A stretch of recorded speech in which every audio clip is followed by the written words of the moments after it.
Shalom, bien-aimés dans le Seigneur, nous sommes dans la joie de pouvoir réellement nous retrouver et partager la parole du Seigneur. C'est lundi et comme tous les lundis, vous le savez, c'est votre émission Louons l'Éternel, une émission qui vous est présentée par votre bien-aimé, une émission qui vous permet de pouvoir réellement partager la parole du Seigneur, élever le nom de celui qui est au-dessus de tout, le nom, élever le Créateur, le Maître de l'univers visible et invisible, lui qui nous donne toutes choses et lui qui nous soutient tout au long réellement de notre pèlerinage. Que le Seigneur vous soit très favorable.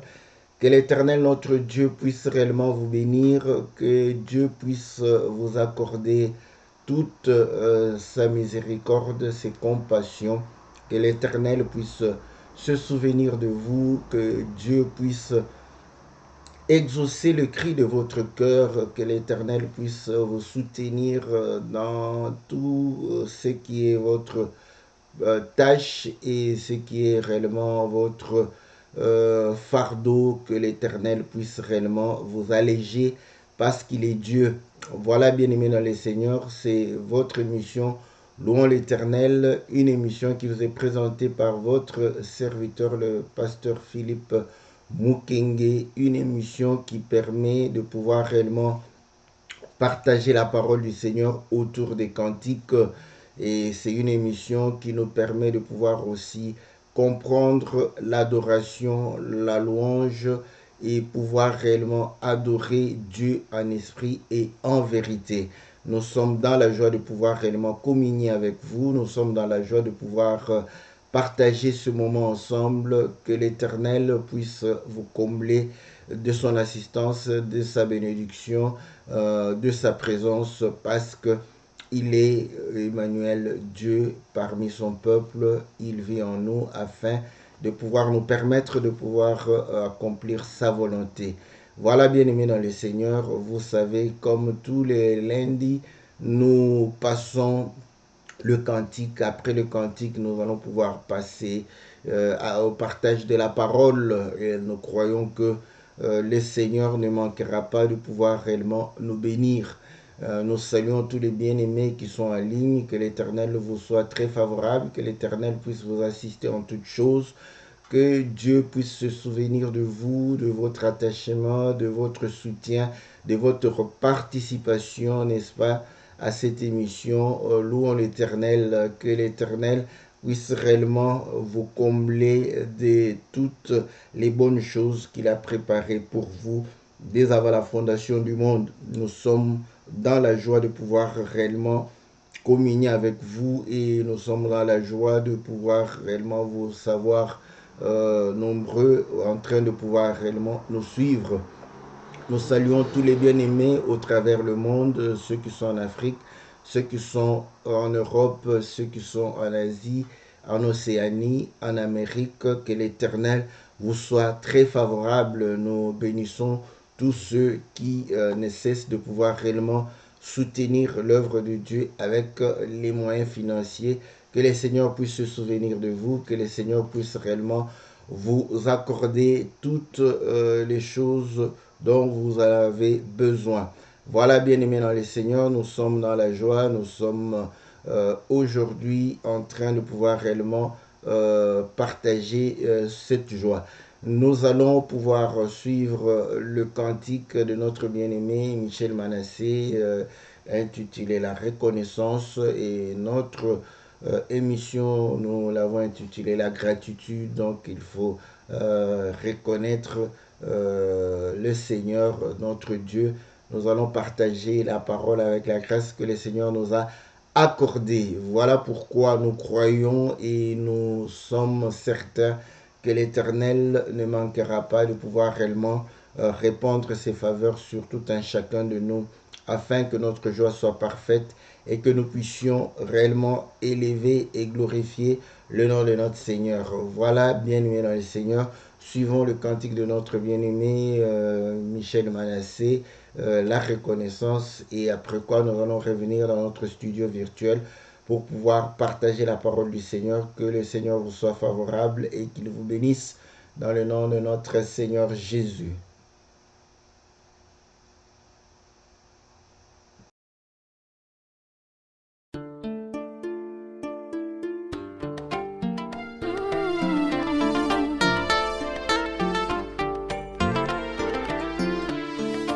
Ma chanson que je chantais pour toi, oh Jésus,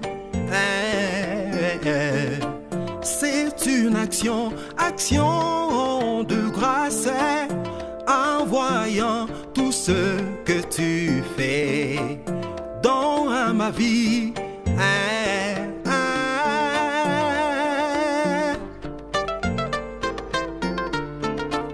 Qui peut former dans le ventre d'une femme un être humain appelé enfant? À ma naissance, je t'ai bien protégé. Aujourd'hui, je suis adulte, béni soit ton nom.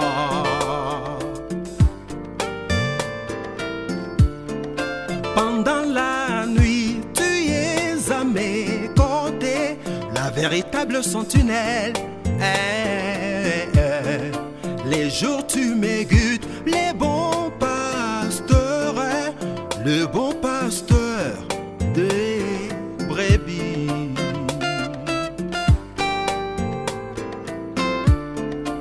Dans les voyages, tu es Jéhovah juré. Dans les affaires, tu es mon associé. Pourquoi oublier ce que t'as pas? La reconnaissance, c'est la volonté divine. Moi qui étais jadis sans amour, sans espérance, un pauvre misérable, tout a changé parce que Jésus est là.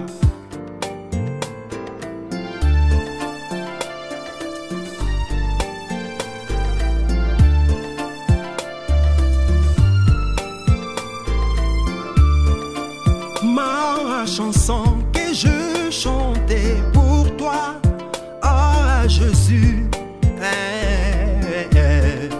c'est une action de grâce, en voyant tout ce que tu fais dans ma vie.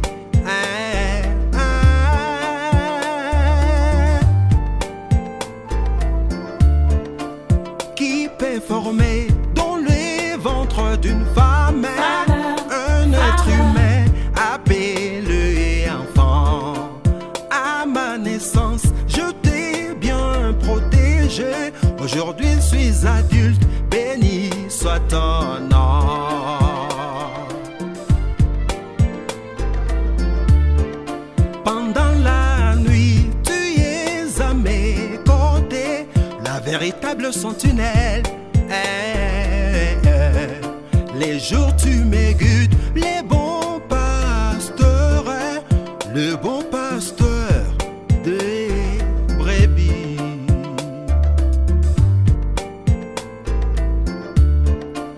Dans les voyages, tu es Jéhovah juré.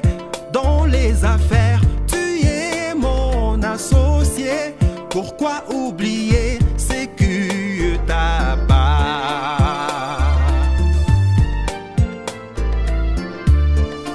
La reconnaissance, c'est la volonté divine. Moi qui étais jadis sans amour, sans espérance, un pauvre misérable, tout a changé parce que Jésus est là.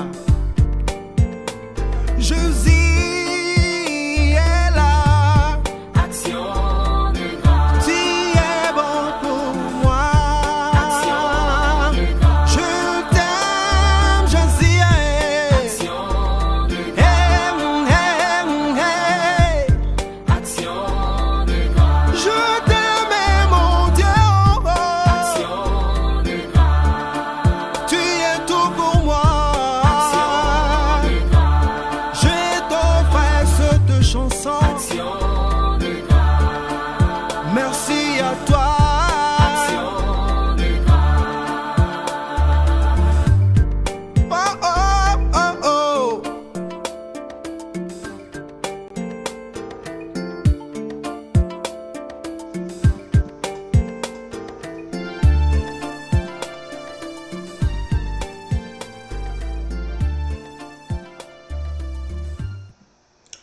Voilà, nous sommes revenus dans notre studio virtuel pour pouvoir réellement partager la parole du Seigneur. Nous bénissons notre bien-aimé, le chantre de l'Éternel, l'évangéliste Michel Manassé. Que le Seigneur se souvienne de lui, que le Seigneur le bénisse. Donc, le cantique, c'est la reconnaissance. Il chante à Dieu les actions de grâce pour les œuvres de Dieu, pour son existence, pour ce qu'il est, pour ce qu'il a, pour la protection, pour l'orientation, pour l'accompagnement, pour le soutien, l'assistance, pour le salut que le Seigneur accorde à sa vie. Et nous croyons que ce sont tant de sujets qui peuvent réellement nous permettre de pouvoir reconnaître que le Seigneur est réellement notre Créateur et que cette reconnaissance se traduit aussi du fait de pouvoir réellement écouter sa voix, obéir à sa parole, accomplir ses commandements et pratiquer sa parole. Voilà le cantique que le bien-aimé nous a chanté. Et j'ai essayé de pouvoir réellement aussi réfléchir pour savoir, parce que vous savez qu'il y a une écriture où le Seigneur est en train de pouvoir dire que voilà, quand vous faites du bien à quelqu'un, vous n'attendez pas en retour donc quelque chose. Et ça, ce sont des écritures qui vont pouvoir réellement réveiller notre conscience pour dire que voilà, dans la vie parfois, nous les hommes, on ne veut pas que les autres puissent réellement parler peut-être de nous, essayer de pouvoir réellement de pouvoir dire des belles paroles sur nous, essayer de pouvoir nous rendre des éloges, des louanges. Cette attitude-là, n'est-ce pas, où nous-mêmes on est un peu pudique, on ne voudrait pas, voilà, on veut être humble. Mais ici, voilà, c'est quelque chose qui peut nous interpeller, qui m'a interpellé moi pour pouvoir dire que est-ce que vraiment Dieu a besoin de nos actions de grâce? Est-ce qu'il en a besoin? On est tenté de pouvoir dire non, il n'a pas besoin, donc qu'on puisse le louer ou pas le louer, il reste Dieu. C'est vrai, c'est juste. Mais pourquoi il reste Dieu? Parce que si toi tu refuses de pouvoir le louer, tu refuses de pouvoir lui rendre les actions de grâce, tu refuses de pouvoir réellement l'adorer, tu refuses de pouvoir obéir à sa parole, tu refuses de pouvoir réellement accomplir sa volonté, du moins il y a des gens qui vont pouvoir l'adorer, il y a des gens qui vont pouvoir réellement accomplir sa parole, vivre ses commandements, pouvoir réellement élever son nom, pouvoir exalter réellement sa parole. Voilà pourquoi il reste Dieu. Voilà. Donc, pourquoi? Parce qu'en réalité, l'Écriture dit Dieu est l'objet d'adoration. Voilà.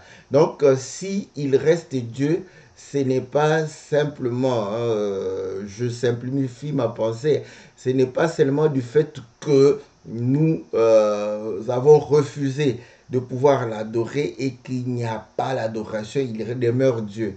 Oui, potentiellement, il reste Dieu. Voilà, il est Dieu. Oui, mais nous comprenons que s'il est Dieu, parce qu'il est l'objet d'adoration, parce qu'il y a l'adoration autour de lui. Bon, écoutez, je vais lire quelques écritures qui vont nous prouver que même si nous refusons d'adorer Dieu, il restera Dieu parce qu'il aura toujours des adorateurs. Voilà, bon, c'est une écriture connue. Nous lisons dans le livre d'Apocalypse au chapitre 4. Donc, lorsqu'on est en train de pouvoir décrire le trône de Dieu, écoutez, c'est que l'écriture est en train de pouvoir dire, voilà, bon, si on commence au verset 1, vous allez comprendre, bon, je lis le verset 2, on dit, aussitôt, je fus ravi en esprit, et voici, il y avait un trône dans le ciel, et sur ce trône, quelqu'un était assis, voilà. Au verset 8, les 4 êtres vivants ont chacun 6 ailes et ils sont remplis de Dieu tout autour et au-dedans. Ils ne cessent de dire jour et nuit, Saint, Saint, Saint est le Seigneur Dieu le Tout-Puissant qui était, qui est et qui vient. Quand les êtres vivants rendent gloire et honneur et action de grâce à celui qui est assis sur le trône et à celui qui vit au siècle du siècle, les 24 vieillards se prosternent devant celui qui est assis sur le trône et ils adorent celui qui vit au siècle du siècle et ils jettent leur couronne devant le trône et en disant: tu es digne, notre Seigneur et notre Dieu, de recevoir la gloire, l'honneur, la puissance, car tu as créé toutes choses et c'est par ta volonté qu'elles existent et qu'elles ont été créées. Donc, vous voyez, quand tu refuses de célébrer Dieu, tu refuses d'obéir à Dieu, tu refuses de te soumettre à sa parole, tu refuses de pouvoir réellement rendre honneur, gloire et action de grâce, il y a autour du trône, n'est-ce pas, ceux qui rendent jour et nuit. Donc, il reste Dieu pour ça. Voilà. Maintenant, comme l'écriture, je crois c'est dans les livres des Thessaloniciens, où on dit que c'est lui qu'on appelle Dieu, objet d'adoration. Voilà. Nous sommes dans 2 Thessaloniciens au chapitre 4. L'adversaire qui s'élève au-dessus de tout ce qu'on appelle Dieu ou de ce qu'on adore jusqu'à s'asseoir dans le temple et se proclamant lui-même Dieu. Donc, vous voyez, donc Dieu, voilà pourquoi quand vous adorez celui qui n'est pas Dieu, c'est une idole. Parce qu'en réalité, ce n'est pas Dieu. Et lorsque le Seigneur dit qu'il est un Dieu jaloux, donc je prends ces termes-là pour que vous puissiez comprendre que voilà, bon, moi, vous savez que l'homme a été créé à l'image de Dieu. Voilà pourquoi nous essayons de pouvoir réellement saisir et comprendre la parole de Dieu aussi au travers son image qui est l'homme.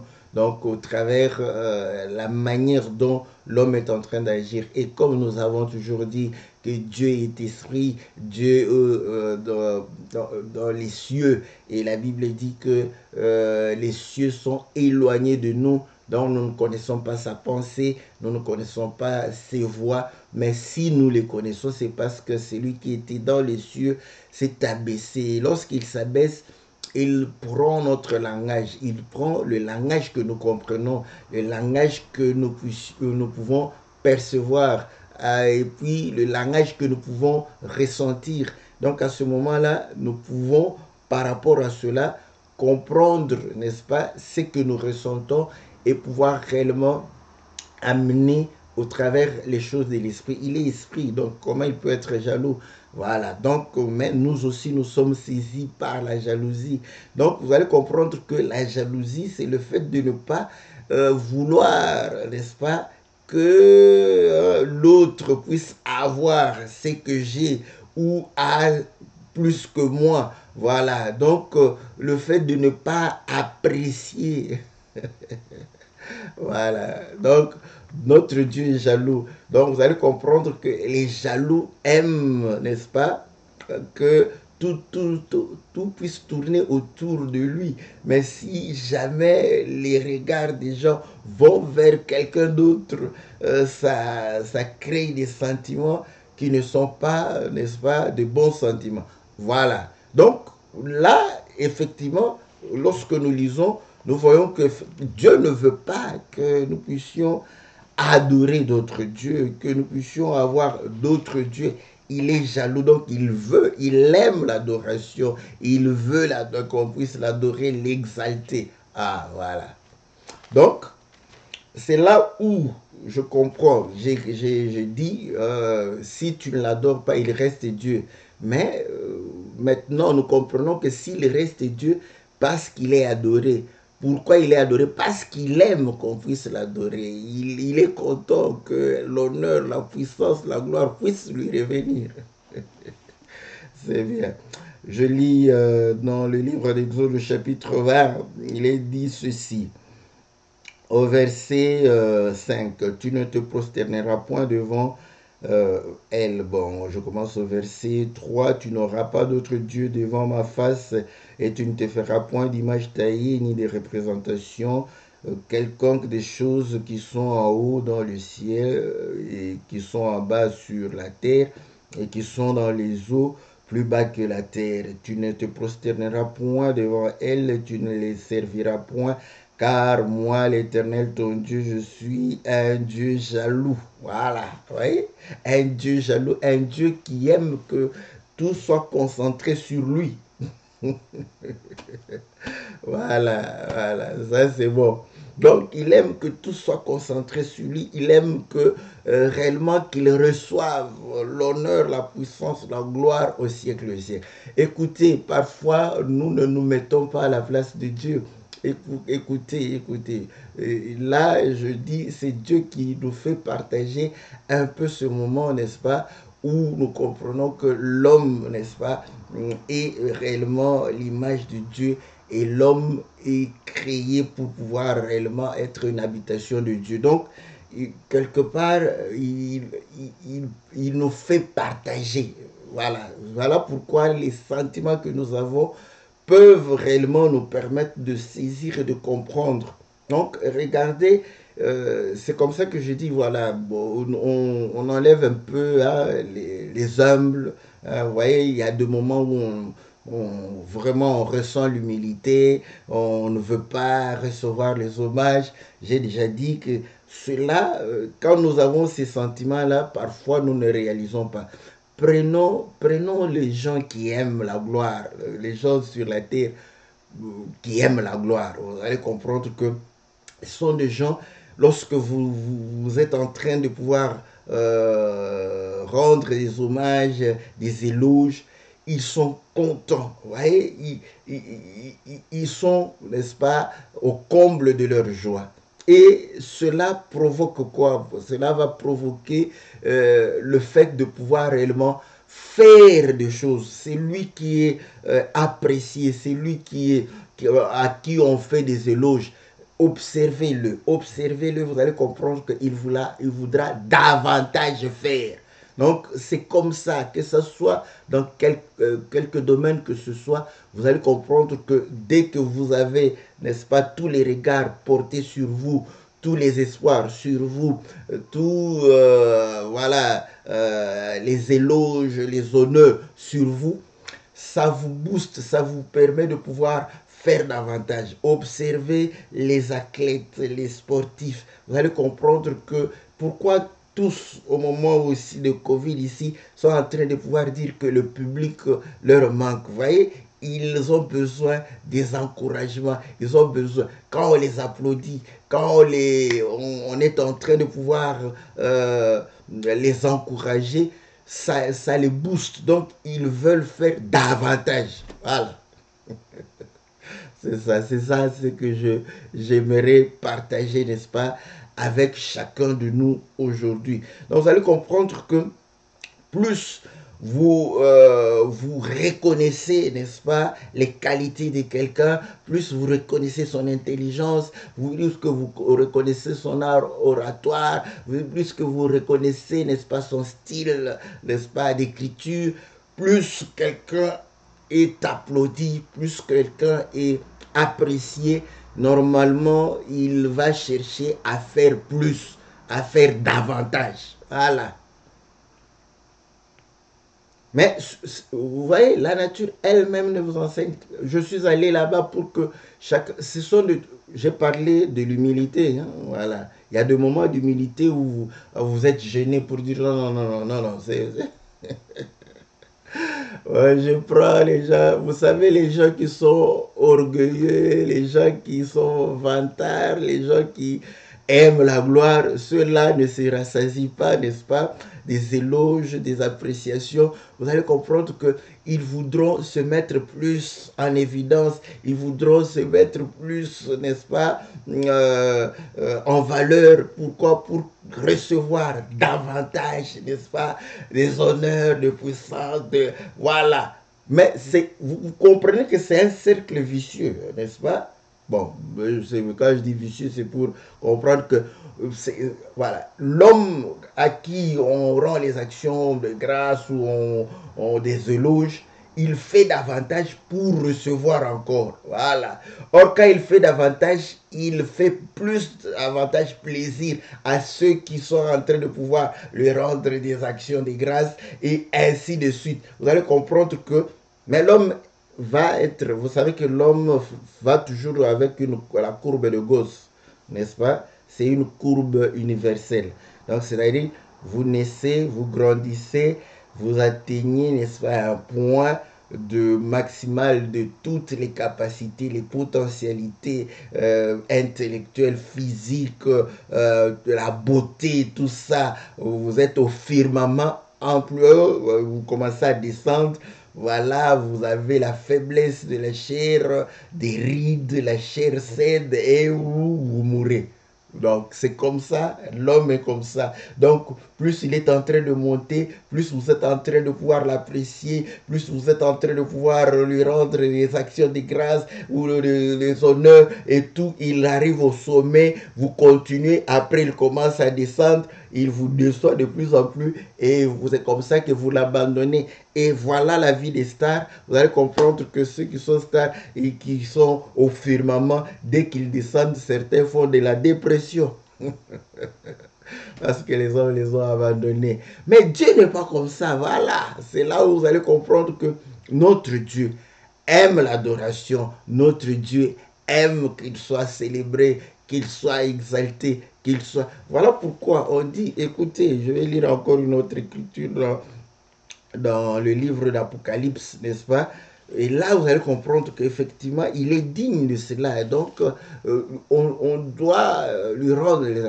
Et quand on le fait comme ça, quand on est reconnaissant, quand Dieu est content, voilà, il est content. Parce qu'à ce moment, il sait qu'il est Dieu. Parce que s'il n'a pas d'adorateur, il n'y a personne qui le célèbre. Personne, je dis, au ciel, sur la terre, sous la terre, personne. En quoi il sera Dieu? Donc, écoutez, prenez toutes les idoles de la Bible et regardez, vous allez comprendre que ceux, n'est-ce pas, qui adoraient ce Dieu-là, quand on ne rend pas gloire à ce Dieu-là, ils étaient tous mécontents. Hein? Vous prenez la statue de Nabucodonosor, vous voyez? Parce que vous n'adorez pas, ça énerve. Quelqu'un qui aime la gloire, quand vous ne lui donnez pas la gloire, ça l'énerve. Voilà pourquoi ceux qui ne glorifient pas Dieu maintenant, ceux qui n'adorent pas Dieu, ceux qui n'obéissent pas à sa voix, ceux qui ne veulent pas accomplir sa volonté, ils vont s'attirer la colère de Dieu. Vous voyez, c'est vraiment, c'est spirituel ces choses, mais c'est simple, c'est que nous vivons tous les jours ici, mais nous ne prenons pas garde de ce que le Seigneur peut nous enseigner au travers de ce que nous vivons tous les jours ici. Donc, vous allez comprendre que voilà pourquoi la jalousie que nous vivons, n'est-ce pas, quand vous avez des stars dans une équipe, celui qui est plus adulé peut, n'est-ce pas, attirer la jalousie des autres. C'est normal, ouais, c'est normal. Parce qu'ils ne reçoivent pas, ils sont jaloux, ils sont mécontents. Et ils vont pouvoir réellement manifester leur colère. C'est comme ça. Tu refuses d'adorer Dieu, tu refuses de pouvoir accomplir sa parole. Vous voyez, Dieu qui aime l'adoration, parce que tu ne l'adores pas, il va s'énerver pour ça. Mais lorsque tu l'adores, lorsque tu es reconnaissant, lorsque tu lui rends les actions de grâce, l'honneur et la puissance, lorsque tu reconnais qu'il est digne, plus tu le fais, plus il te fait plaisir. Il va montrer qu'il est Dieu dans ta vie. Il va montrer que réellement, il est digne d'être adoré, d'être célébré. C'est véritablement ce qui fait que le Seigneur puisse davantage bénir. Et là, vous allez comprendre que effectivement, le Seigneur a cette expression-là. Je voulais lire d'abord l'écriture d'Apocalypse, n'est-ce pas? La Bible dit ceci au verset Apocalypse chapitre 5, voilà. Au verset,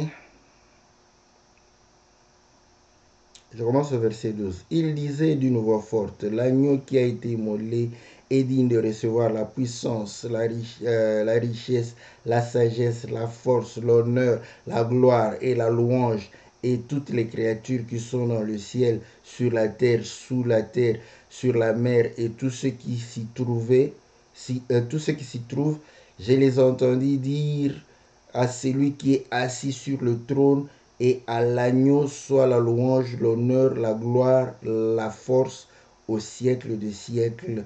Et les quatre êtres vivants disaient Amen, et les 24, les veillards se prosternèrent et adorèrent. Donc, vous voyez, Dieu aime ça. Je prends une écriture où je veux vraiment faire ressortir cet aspect où ça lui fait plaisir. Prends-le comme tu as envie qu'on te dise de belles choses. Quand on te le dit, tu as plus plaisir et tu veux que ça continue. Mais ça a un prix, voilà. Ça a un prix. Donc pour que ça continue, tu dois davantage faire pour que les gens puissent continuer, n'est-ce pas, à pouvoir réellement t'élever, à pouvoir reconnaître. Donc tu dois continuer davantage. Voilà pourquoi vous allez comprendre que dans le domaine des gens connus, ils aimeraient toujours faire davantage pour attirer davantage, n'est-ce pas, des éloges. C'est la même chose avec Dieu. Plus vous l'adorez, plus il va pouvoir démontrer qu'il est Dieu. Plus vous lui rendez les actes, il va vouloir vous démontrer qu'il est réellement celui qui a créé toutes choses, maître des temps et des circonstances. Écoutez ce que le Seigneur dit. Nous sommes dans Isaïe chapitre 40, n'est-ce pas? Je prends des extraits comme ça, c'est toute la Bible qui démontre qu'il est Dieu et qu'il aime cette gloire. Et qui a mesuré les eaux dans les creux de sa main. Voyez? Donc, vous voyez, il fait une différence pour montrer que bon, parmi tous ceux que vous voulez adorer, qui a fait ces choses? Vous ne voyez pas qu'il a vraiment envie de se distinguer, il a envie de pouvoir attirer tous les regards vers lui. Il a envie de pouvoir réellement recevoir cette gloire et cet honneur. Voilà. Donc, vous allez comprendre qu'il dit, qui a mesuré, nous sommes au verset 12, qui a mesuré les eaux dans le creux de sa main, pris les dimensions des cieux avec la paume et ramassé la poussière de la terre dans un tiers de mesure, qui a pesé les montagnes au crochet et les collines à la balance, qui a sondé l'esprit de l'Éternel et qui l'a éclairé dans ses conseils.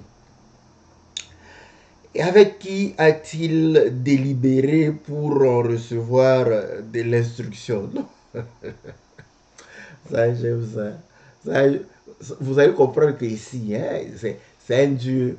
Bon, on n'a pas envie de pouvoir le dire, mais quand c'est un homme qui parle comme ça, pour dire que, voilà, qui a fait ça, qui a fait ceci, c'est moi, qui vous a donné, n'est-ce pas, des logements, c'est moi, qui vous a donné l'opportunité d'étudier, c'est moi, qui vous a permis de pouvoir vous marier, c'est moi. Qu'est-ce que vous allez dire?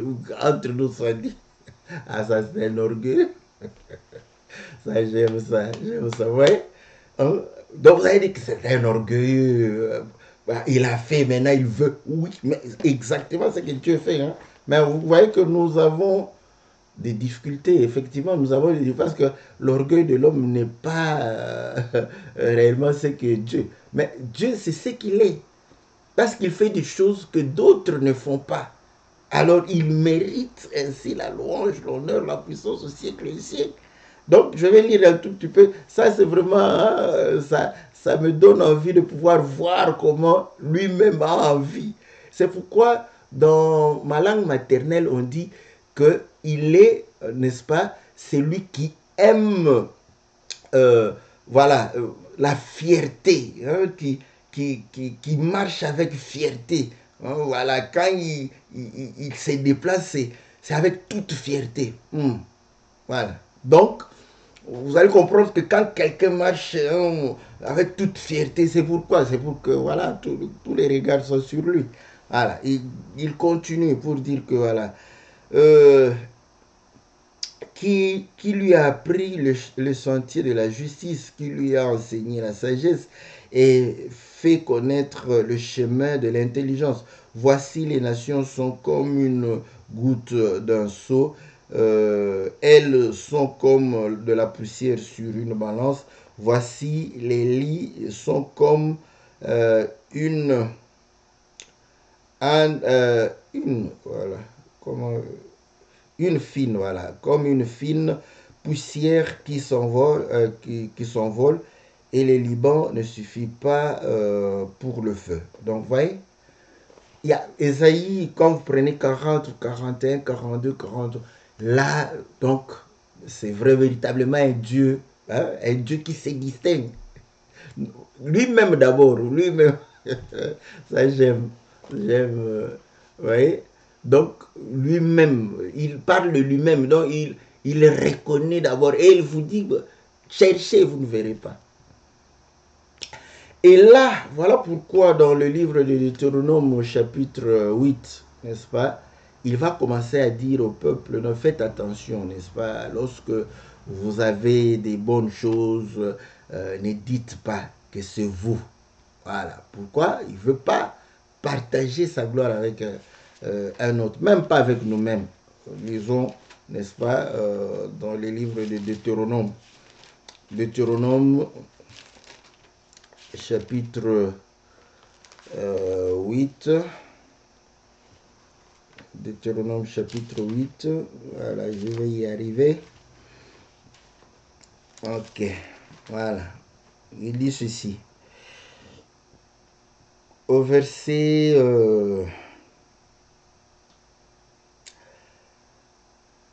au verset 12, on dit...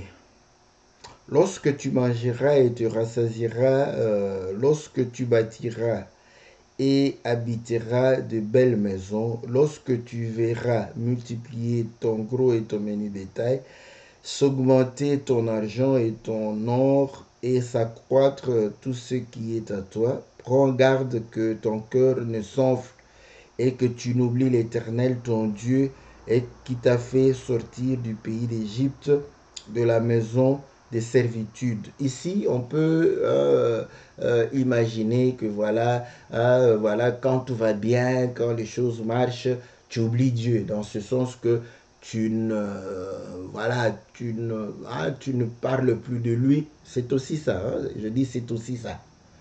Donc, tu oublies de lui rendre les actions de grâce, tu oublies de pouvoir réellement l'adorer, tout ça, accomplir sa parole, tu oublies. Il te prévient, il te met en garde. Voici, pour ça. Mais je vais continuer. Ça, là où aujourd'hui je suis. Hein. Il continue, il dit ceci.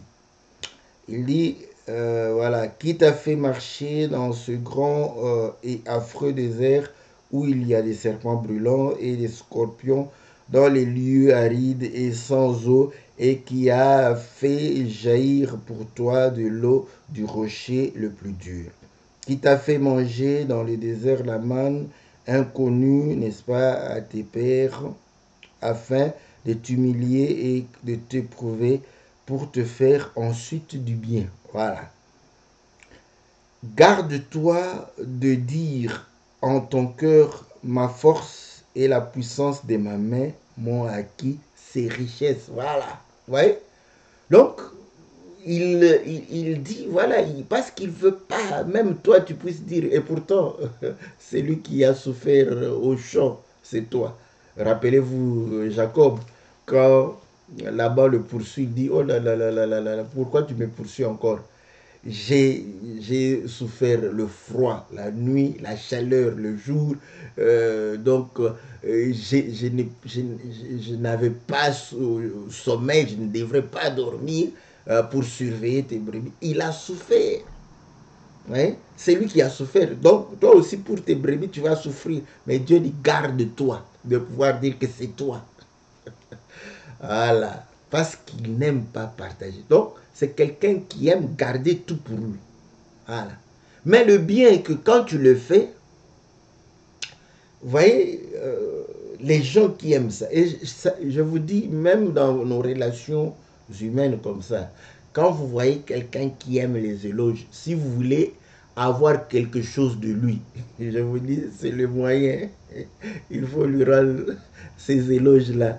Et tu auras ce que tu voudras de lui.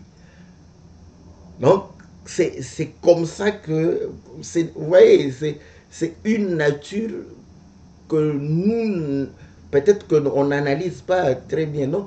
Comprenez que dans vos relations, quand tu comprends que quelqu'un, moi,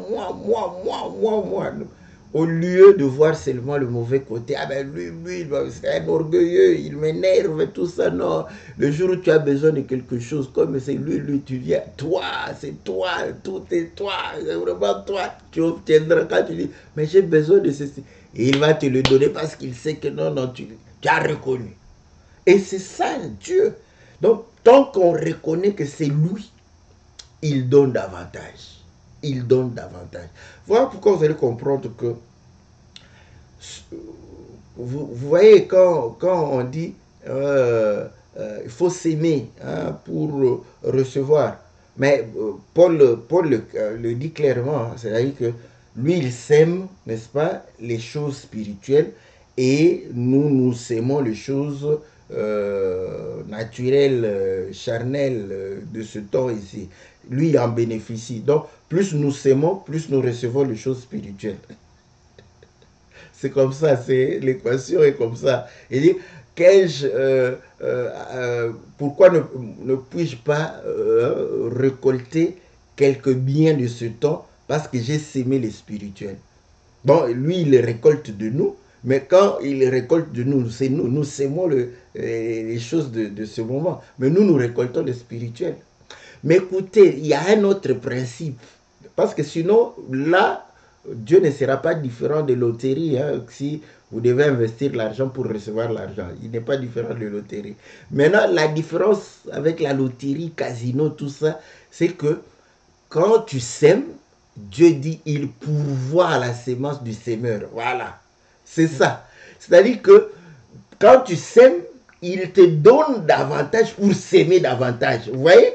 Lui, il donne davantage, tu sèmes davantage, il donne davantage, tu sèmes davantage, il donne. Voilà, ça c'est bon. Bon, si on comprend ce principe, je crois que on sera les hommes les plus heureux. Vous voyez? Donc, c'est comme ça que quand nous aussi nous sèmons la parole, il donne davantage. Vous voyez? Quand tu sèmes plus la parole, il te donne davantage. C'est comme ça. Donc, voilà pourquoi c'est comme si on est une source intarissable. Parce que c'est ce principe-là. Plus tu sèmes, plus tu partages la vie, partages la parole, Dieu t'en donne davantage pour pouvoir s'aimer davantage. On a davantage pour s'aimer davantage. Toi aussi, quand tu sèmes le matériel, Dieu te donne davantage pour s'aimer davantage. Voilà. Parce que nous comprenons que lorsque nous recevons, ça nous pousse à faire davantage. c'est ce principe-là. Donc quand on adore Dieu, on obéit. Voilà pourquoi il parle, quand il travaille, il est ouvrier avec Dieu. Comment ne pas donner la part? Donc plus vous donnez, plus Dieu vous donne. Plus tu donnes, plus tu recevras. Voilà. Donc, c'est ce principe-là que le Seigneur, n'est-ce pas, utilise pour pouvoir davantage nous bénir. Et ainsi, vous allez comprendre que moins vous vous attachez au Seigneur, moins vous recevrez. Et quand vous refusez de vous attacher, c'est la colère que vous allez. Parce qu'il sera fâché de ne pas être adoré, n'est-ce pas? Voilà. Quand il fait des choses, il le fait pour que nous puissions reconnaître cela. Dans le livre de Deutéronome aussi, il est en train de pouvoir dire que vous voyez les miracles que j'ai fait, les signes que j'ai fait, il ne faut pas oublier ça. Je l'ai fait pour vous, vos yeux ont vu, n'oubliez pas. Oh Seigneur. Donc vous allez comprendre que c'est véritablement quelqu'un qui aime être adoré, qui aime la louange, qui aime les actions de grâce. Et lorsqu'il les reçoit, il fait davantage. Il te bénit davantage, il te soutient davantage, il t'assiste davantage parce qu'il aime la gloire, il aime l'honneur, il aime les actions de grâce, il en est digne. Il va, voilà, vous voyez, il va montrer qu'il est digne de cela. Et tu vas bénéficier, n'est-ce pas, du soutien de Dieu, de son assistance, de ses conseils, de son intelligence. Et ta vie sera une vie, n'est-ce pas, d'exploits, des miracles, une vie, n'est-ce pas, exceptionnelle. Voilà, bien-aimés dans le Seigneur, ce que nous avions à pouvoir partager avec vous, n'est-ce pas, sur la gratitude, la reconnaissance. Et comme nous le disons, nous remercions tous les bien-aimés, que le Seigneur vous soit très favorable, ceux qui nous soutiennent, ceux qui aiment que nous puissions, n'est-ce pas, bénéficier davantage, n'est-ce pas, de vidéos, de clips, n'est-ce pas. Ils nous soutiennent au travers réellement le fait que nous voulons soutenir les chantres afin qu'ils puissent faire des clips, des vidéos et que nous puissions en bénéficier et faire bénéficier tout le monde. Vous voyez, c'est le même système. Si nous soutenons les chantres, nous bénéficions des cantiques et nous bénéficions des prédications, des enseignements, des exhortations. Et c'est comme ça, davantage, plus nous soutenons, plus nous aurons, parce que vous allez comprendre que si nous soutenons plus les chants, nous aurons aussi un champ large de chants qui vont nous permettre de pouvoir exploiter, n'est-ce pas, un domaine plus large de la parole du Seigneur. C'est le principe. Le principe est simple comme bonjour papa, bonjour maman. Vous aimez, si vous aimez cette émission, vous aimez réellement comment les chantres vous bénissent. Donc, vous voyez, plus vous aimez, donc quand nous les soutenons, plus ils vont le faire. Vous allez comprendre. Écoutez, si un chantre, faisons-le si nous disons que voilà un chantre, album, clip, promotion. Vous allez voir comment comment ils vont sortir aussi nombreux, n'est-ce pas? Voilà. Donc, vous voyez, plus on fait, plus on attire, plus on reçoit, plus nous allons recevoir. Donc, c'est comme ça, c'est le principe, n'est-ce pas, de la vie, c'est le principe divin. Donc, si nous voulons recevoir, n'avons qu'à faire plus, nous allons recevoir plus afin de pouvoir réellement, nous sommes comme ça davantage. Et là, vous allez comprendre que l'œuvre de Dieu va pouvoir prospérer. Voilà, bien-aimés dans le Seigneur, souvenez-vous de chantre, nous disons, vous voyez, je l'ai toujours dit, si on est déjà à 20, on donne 20 euros, ça nous fait déjà 400, n'est-ce pas? Donc, on peut déjà soutenir un clip. Donc, il suffit simplement que beaucoup d'entre nous puissent réellement prendre, n'est-ce pas, à cœur. Et cela va pouvoir aider. Donc, Voilà, bien aimés dans le Seigneur, on se retrouve mercredi. Et mercredi, nous disons, posez plus de questions, vous aurez plus de réponses. Voilà. Plus il y a des questions, plus il y a des réponses, plus il y a des questions, plus il y a des réponses. Donc, si vous voulez soutenir l'œuvre, c'est ce système-là, c'est cet engrenage, voilà, qui fait que nous puissions donner et recevoir, donner et recevoir. Plus on donne, plus on reçoit, plus on donne, plus on reçoit, plus on donne, plus on reçoit. Que Dieu vous soit favorable, que Dieu vous bénisse, que Dieu puisse réellement vous assister en toutes choses dans le nom puissant et glorieux de notre Seigneur Jésus. Amen.